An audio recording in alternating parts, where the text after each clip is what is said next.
Good morning, sports fans from all around the globe. I am your host, Jeff Dawson, East Coast Sports Investors, and this is your breakfast bankroll / midday market report, all rolled up in one, live from Southern Hills.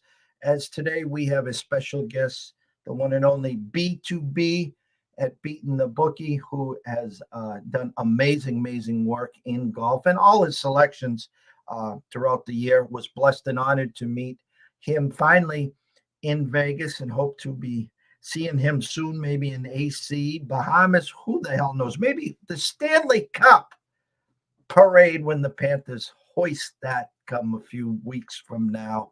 And so we're going to break down the PGA today. We're going to go over some potential winners, maybe some top 10, top 20s, top 40s.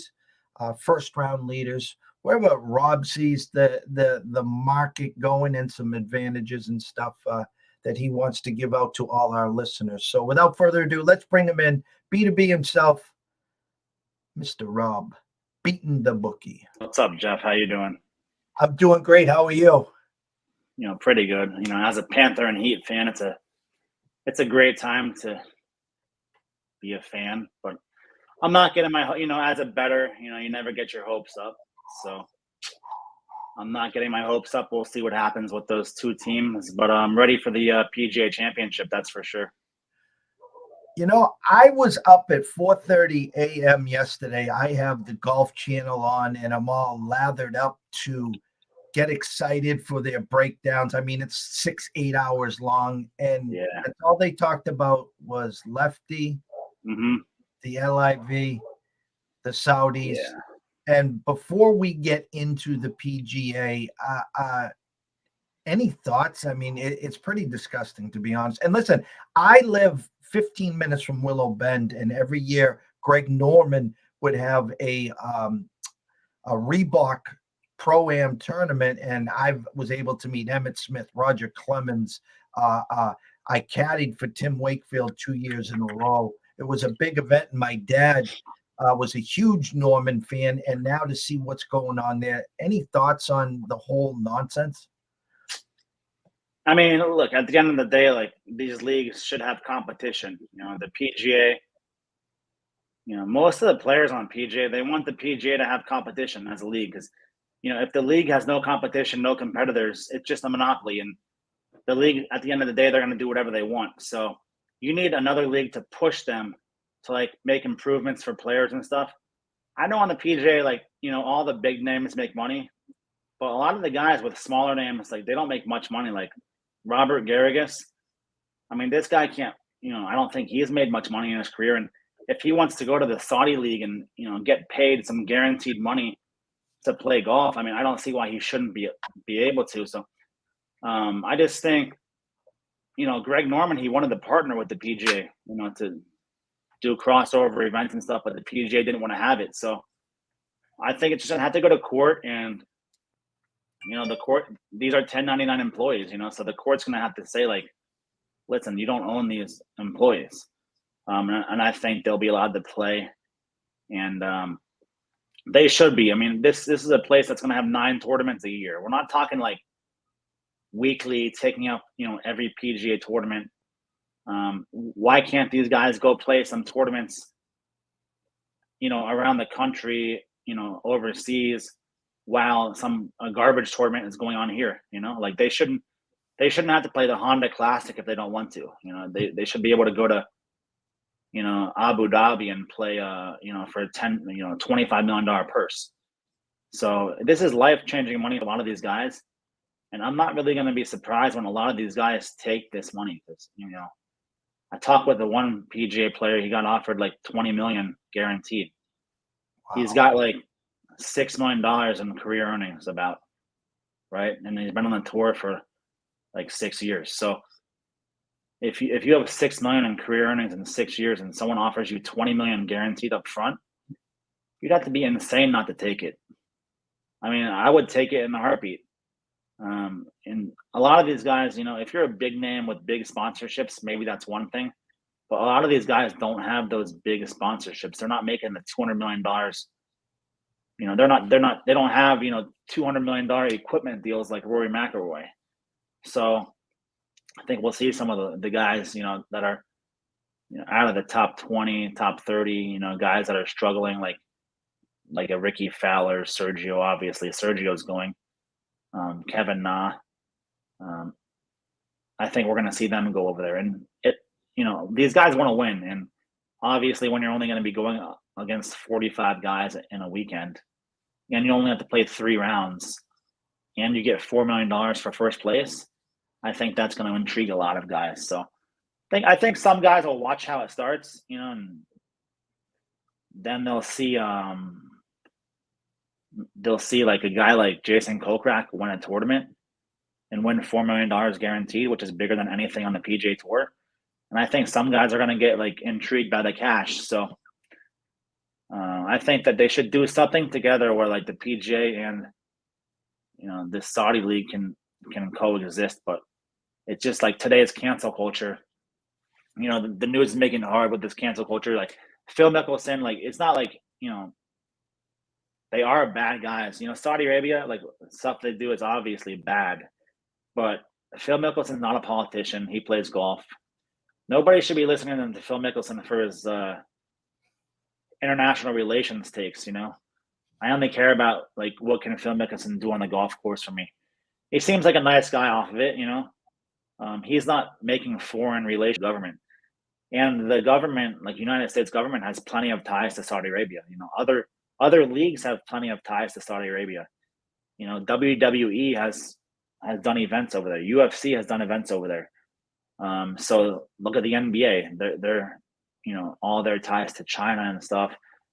They're going to Dubai, United Arab Emirates. So I mean, all these leagues do business with countries that aren't very great actors. So I just think it's just gone too far. Like the hatred for Phil Mickelson has just gone too far. And I think he just doesn't want to deal with it right now. So that's why he's sitting out. But, sooner or later, he's going to have to just make a decision. Like, what's the decision going to be? It's going to hurt the PGA, obviously, if they lose Phil.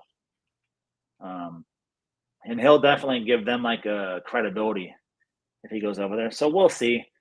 I think that the thing is, it's like he was quoted in a book. It came out in a book, his quote about, yeah, they're bad guys. But, it's all quoted in a book, So unless I hear Phil Mickelson physically say that, I'll give him the benefit of the doubt. But, everybody just gets so offended at everything these days. It's tough to, you're going to, no matter what you say, you're always going to offend one side.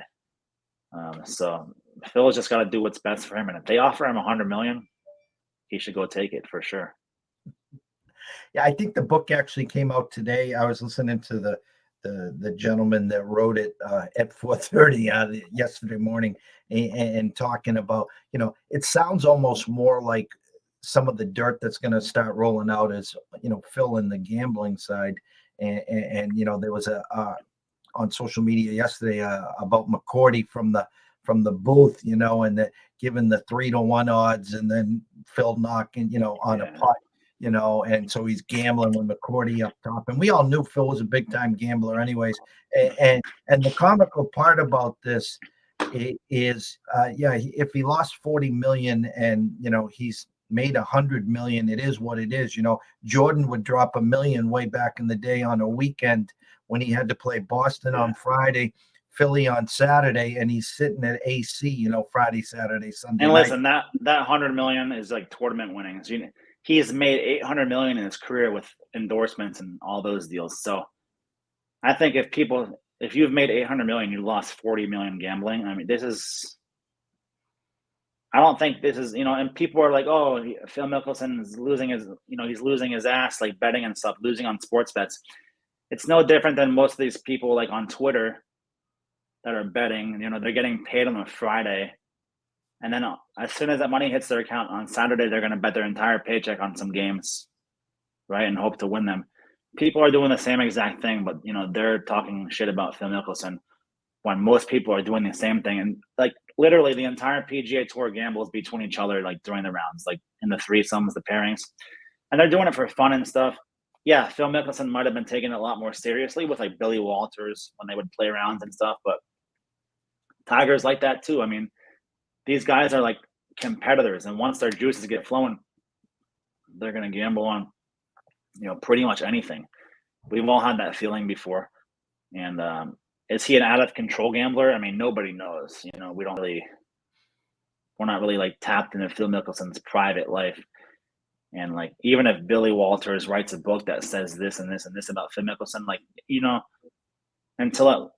show me some proof or something like that, and then I'll believe it. I mean, Billy Walters, obviously, he has a grudge against Phil Mickelson for Mickelson not testifying on his behalf in his trial. So, I don't really believe everything I hear. And unless it comes from somebody's mouth themselves, like, I'll give them the benefit of the doubt. And like I said, if you've made $800 million and you've lost 40, I don't think that's bad, obviously, to lose 40 million. But like Mattress Mac has lost like 15 million in the last 2 years gambling too. I mean, so if people didn't know Mattress Mac like offset it with furniture sales, would they be like Mattress Mac's a degenerate gambler? Like, so it's it's like you have degenerate gamblers calling other people degenerate gamblers. That's what I find kind of funny. So it's whatever. I mind my own business. If Phil comes back, great. If he doesn't, whatever. I mean, go to Saudi Arabia. I mean, will I watch the Saudi League? Probably not. But he can do what he wants. He is a grown man. Unless he's breaking the law, doesn't really matter to me. So we got this week's tournament. I have DraftKings Sportsbook up in front of me. I'm going to pull it up, and then I'm just going to break down some stuff what you're seeing, what I'm seeing. Scotty Scheffler obviously wins the Masters. He's going off right now at 12-1 here to win outright. Top 5 plus 330, top 10 plus 160. Thoughts? I mean, listen, when Scotty enters, he's almost 50% winning here. I'm a little salty. I did have Cam Smith last at the Masters with two guys also chasing. I think it was the 10th hole, the chips that Scotty chips in.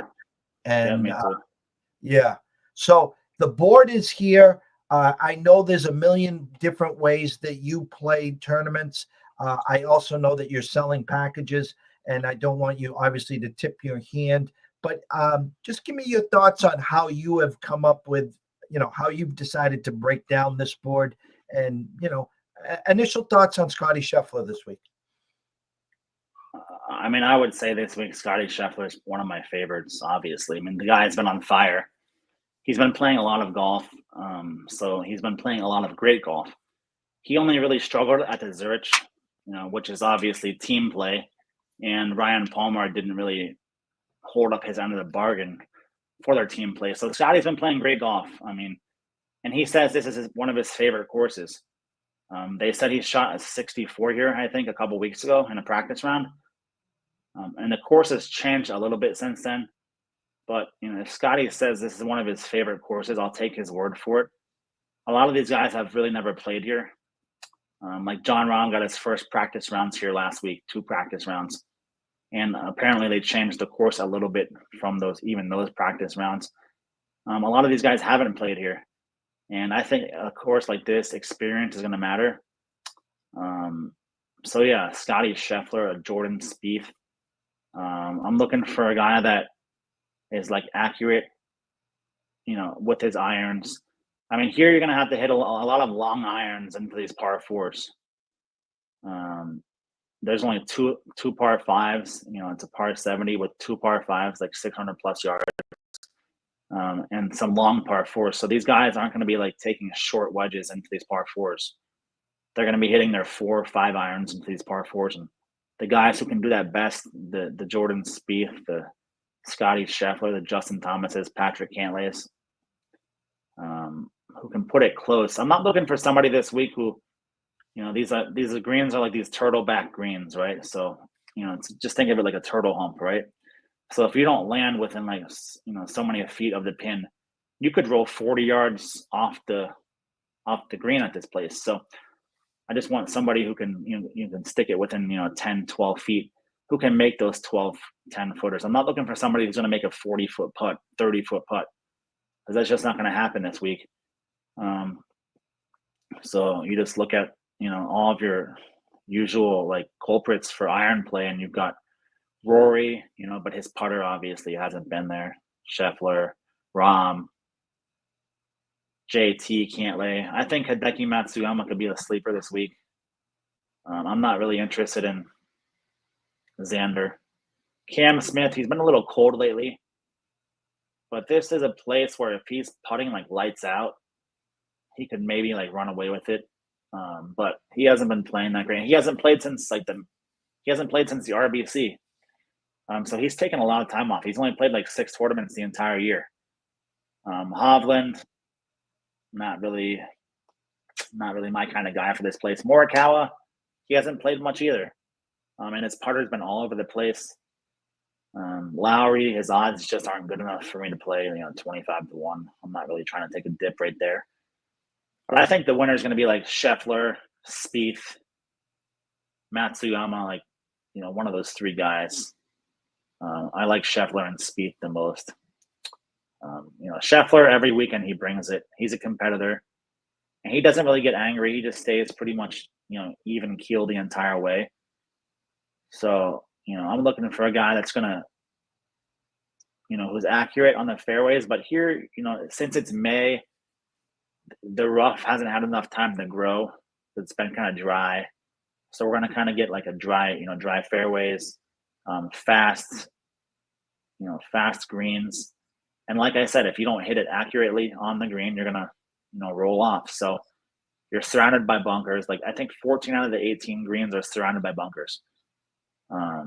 So a lot of guys are going to struggle this week. I think we'll see the winning score like 8, maybe 9 under. I would compare it to like Augusta, just longer. If you're looking for like a course comparison. So it's going to be a tough course. It's going to play hard. But I think you're going to have to be one of the top tier guys to get it done here. I don't think we're going to see some surprise from out of nowhere win this thing. So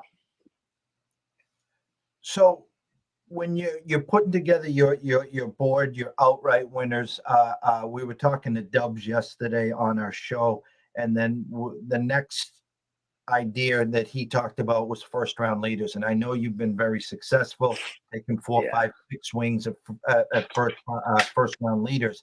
Now, do you take, let's just say you had 5 or 6 outright winners. When it comes to the first round leaders, are those guys still incorporated, or are you to go further down the board looking for a bigger price? That one round, that 64, 63, whatever the low round's going to be.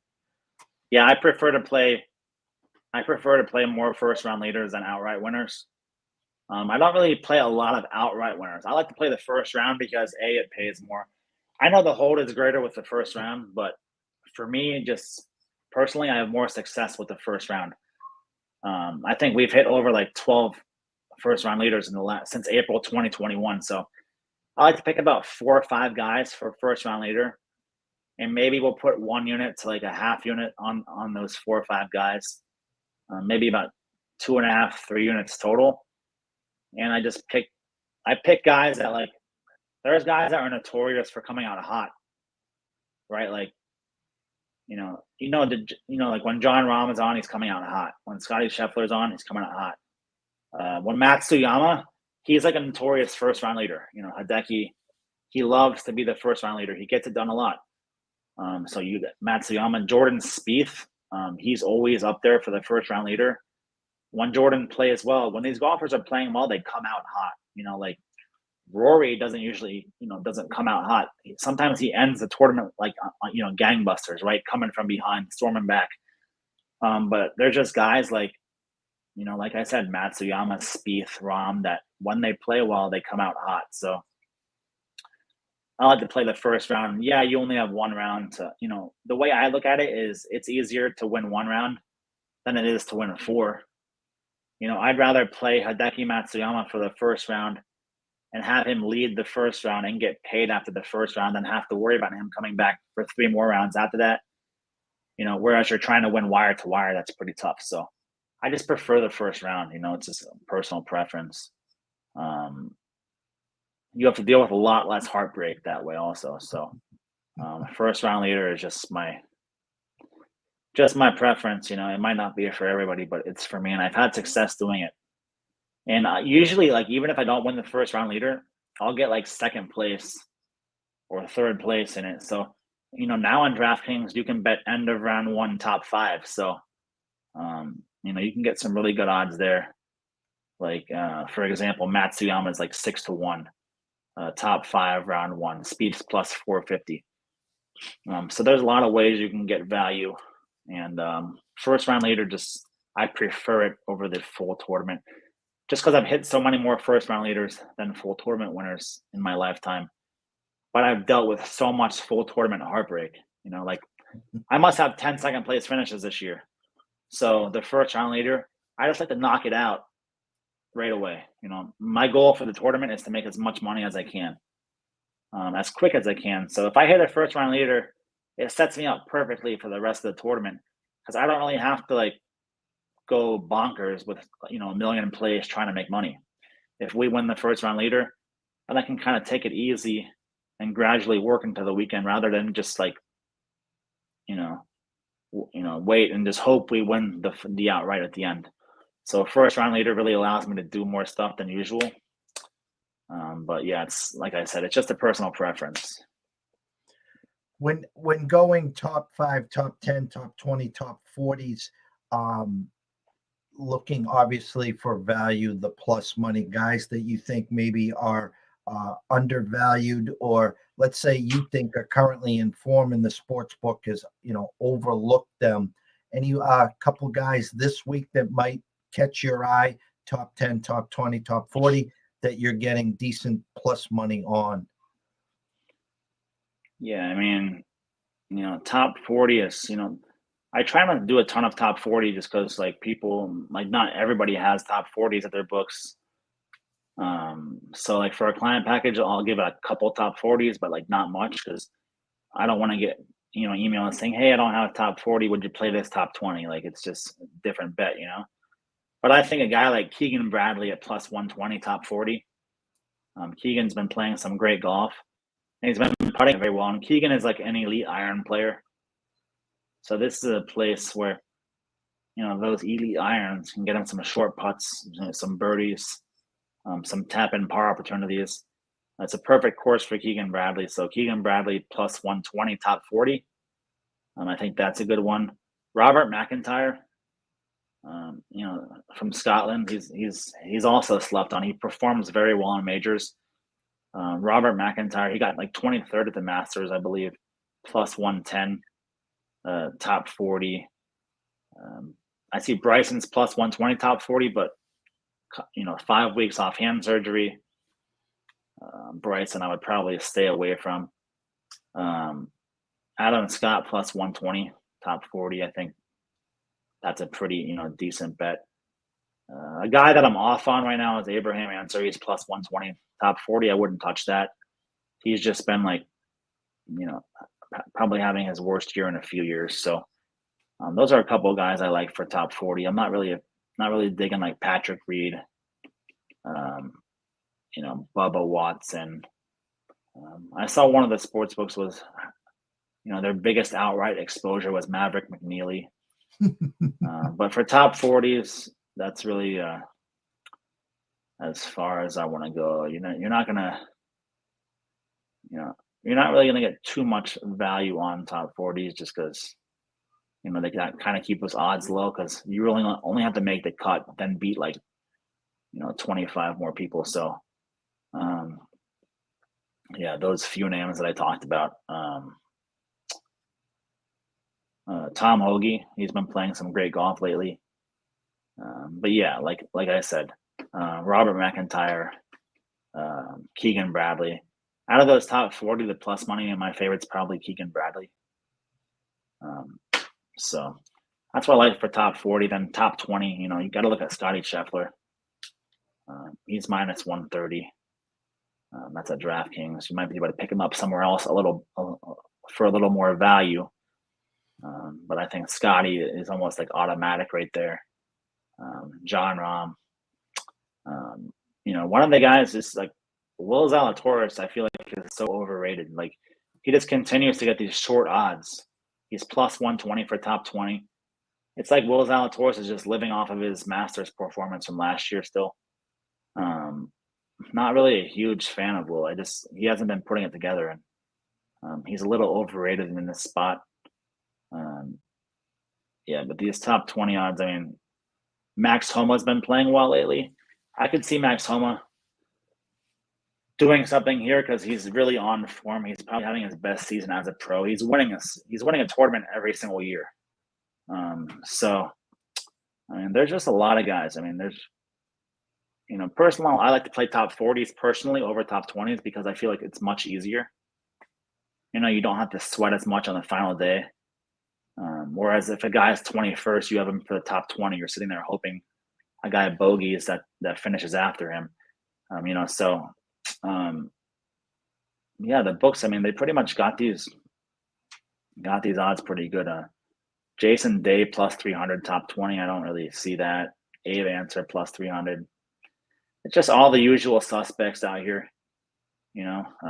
Maybe Louis Oosthuizen has some magic left plus 275, top 20, but he hasn't been playing that much this season.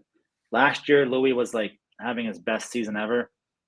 Finishing runner-up in all the majors, but he was playing every weekend. This year, Louis hasn't been playing that much, so I think that's it's a laughable odds. It's like Tiger plus 240 for top 20. I mean, come on.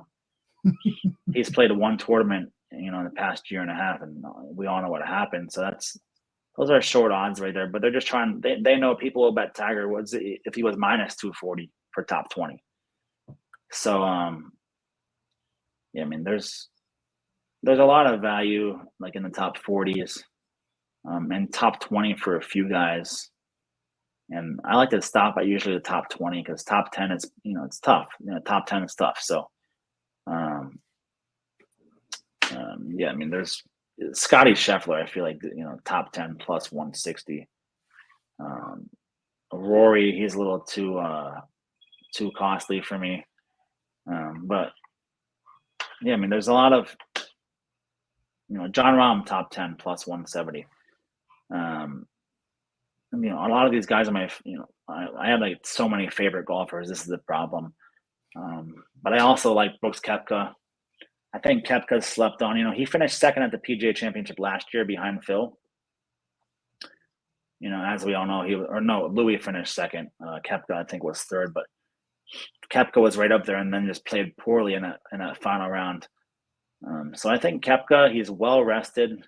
He just got engaged. He's coming off his bachelor party. He withdrew from the AT&T Byron Nelson last week. I think Koepka could do some things. I mean, Koepka's always a guy that I like to play for the first round leader because he comes out in these majors sometimes and he comes out very hot. So I never want to miss a cash with Brooks Koepka. So yeah, it's the usual suspects at this one. Like I said, you're going to see somebody with a big name win it. So just pretty much just take your pick. If I asked you in closing here, your favorite head-to-head matchup, what would that be? Matchups are tough because what drives me crazy is like a lot of books have all different matchups. It's like unbelievable. It's so annoying, especially when you're trying to make a client card. You're trying to make a client card, and you're using DraftKings and a FanDuel, and people use some local bookies, and their matchups are totally different. So matchups are always tough, but I do like. Let me find it right here.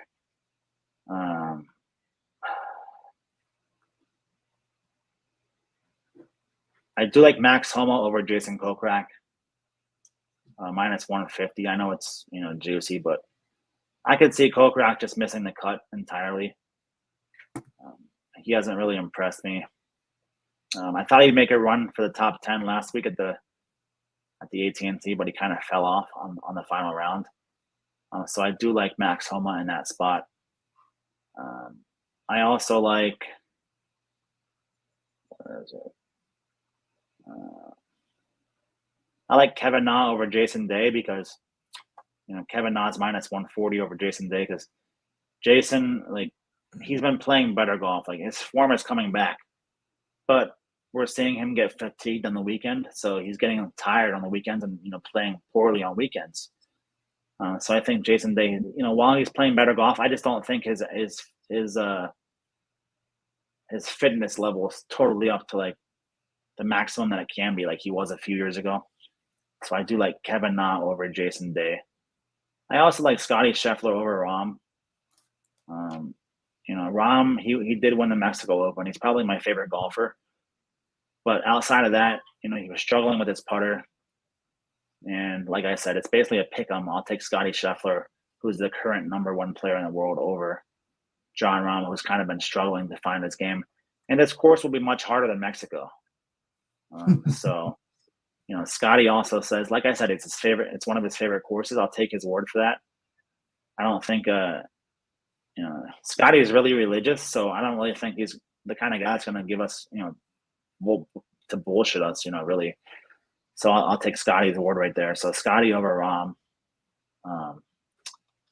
And those are three of the matchups that I do like. Jordan Spieth over Victor Hovland. I kind of like that one because Hovland, he hasn't played here since the Masters, I believe. And he just doesn't do it for me. He's made all these changes to his game, and his putting has been atrocious. So that's another one that I do like. Justin Thomas over Colin Morikawa. Just because JT's been playing every weekend. I think he's finished top 10, like 7 out of the 10 events, the last 10 events he's played in this season. Whereas Morikawa hasn't really played that much this season. I feel like a lot of these guys are taking off more and more time than they ever have. So those are just a few of the matchups that I like. And hopefully most of the books will have these same matchups. And for majors, usually they do. So we just got to hope. But those are a few of the matchups that I do like.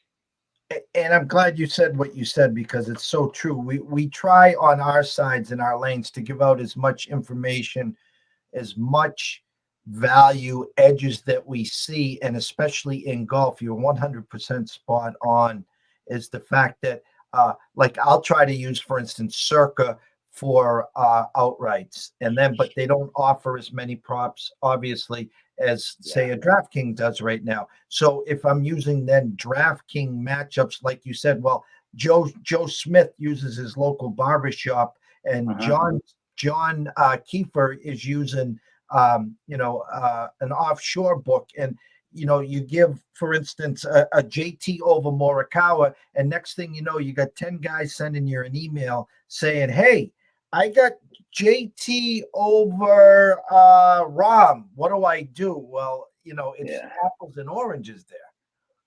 Yeah, I get, some of these local books that people use are crazy. I mean, I had a guy a couple of weeks ago, we hit the first round leader again, and it was like a 4-way tie for first place. So it was just split odds. So I think like the 60-1 went to like 15-1, right? So it should have paid out like 15-1. Well, one of my clients messaged me. They said, hey, my bookie just refunded my money. I said, why did he just refund it? You won. Well, he said the bookie said it was a tie. So he just got your money back. But So the bookie gave the people who tied for first their monies back, but he took all of everybody else's money that lost, right? So this guy has like basically like no liability. Like he just doesn't even have to pay out when people win if it's a tie. It's just incredible. Like, if you're using one of these like local bookies, just because you can bet on credit, most of the time you're just going to hurt yourself. So I would just, look at going to a bigger online book, say like a Bet Online, Bovada, something like that.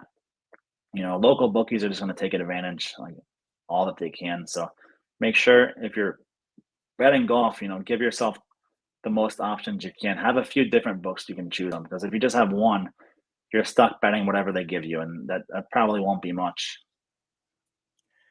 Tell all the listeners, and we'll make sure we get some clips out, and so we get everything out on social media for you. Tell everyone that's watching, listening, or will see these later, where they can get your packages, Rob. All my packages are on site at beatenthebookie.com.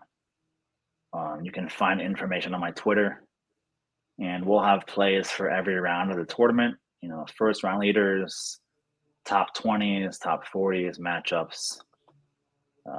Pretty much everything you can think of will be on the card. And we've done very well over the years. I've hit like 19 outrights or first round leaders since April 2021. So kind of first round leaders is kind of what I was known for. We've had a lot of success there. So hopefully, this weekend we can keep it going. We have a couple max plays this weekend. And my max plays for PGA are 58 and 18 all the time. So they're doing pretty well. So hopefully we can get a couple winners this weekend. It's going to be a fun tournament, and I'm just looking forward to watching it. Well, we can't thank you enough here at ECSI. The next major is right down, about an hour down the road at Brookline for me at the U.S. Open. So if we don't have you on before then, and before I get out to at least one round, the initial thought was I was going to sneak out to a practice round and either be there Thursday or Friday, but love to have you on so we can break down the U.S. Open in Brookline if possible. Yeah, going to golf tournaments is always tough because you can't watch the entire field at once. There's nothing better than TV these days, especially when you have cameras on every hole. You can watch the entire tournament on your phone. Whereas going to tournaments, sometimes it can be brutal. It can be hot. Who wants to go to the PGA Championship this week and spend $19 on a beer? You could literally buy a 6-pack or a 12-pack or whatever for $19 and watch it at your house. Watch every single hole. So it's tough, going to these tournaments. People always ask me, "Hey, come up for this tournament, come up for the Masters." I would love to go to the Masters, but the thing is, you can't bring your phone in. No. I mean, me without my phone, that's like just how am I gonna? Can't work. Got clients. Clients messaging me all the time. How am I going to answer? So, this job you never really get any time off. But it's definitely a lot. It's a lot more like viewer friendly watching these tournaments on TV than actually going.